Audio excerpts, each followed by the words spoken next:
Isang araw sa kabilang ibayo. O kambal, napakalalim naman yata ng iniisip mo. Singlalim na mga butas sa mukha mo.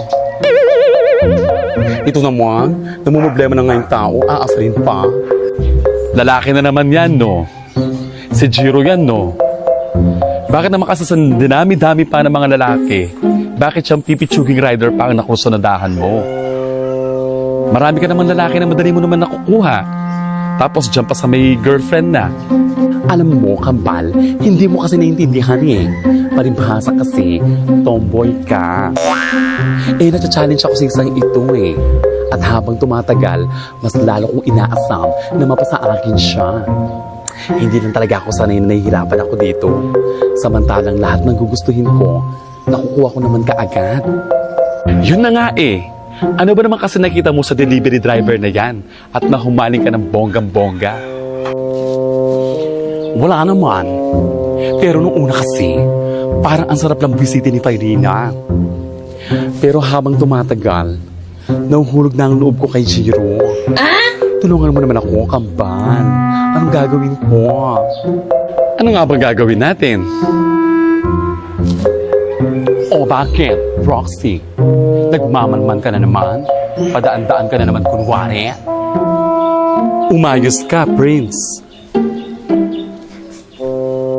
Ikaw ang umayos, Roxy.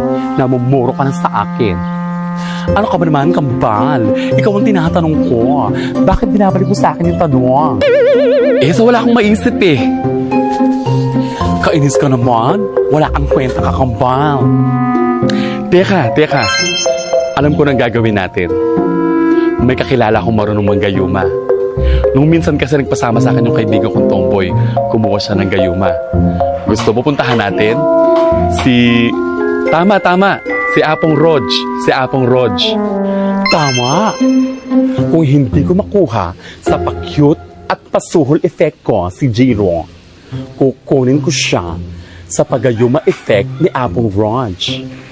Pero teka, hindi ba nakakatakot ang itsura nuan? Hindi ko alam eh. Kasi yung kaibigan ko na yung pinapasok.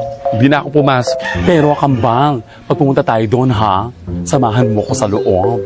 Oo na. Basta ha, bigyan mo ako ng cash pagkatapos kitang samahan. Oo na, mukha ka talagang pera. Alam mo naman, kambal eh. May chicks ako. Kailangan ko ng pera pang date. Oo na, basta samahan mo ko ha. Oo na. O sige, maiwan na muna kita dyan. Pupuntahan ko muna niligawan ko. Pengin pera? Tsaka hindi mo pa nga ako sinasamahan. Ano ka, cash advance? Sige na nga, umalis ka na. Ito naman. Baka makalusot lang. Sige. Style mo. At ikaw naman, Jiro, humanda ka na. Malapit ka nang mapasa akin.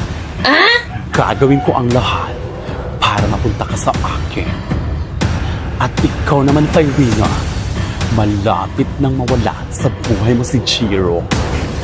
Nasa akin pa rin ang huling halakhak.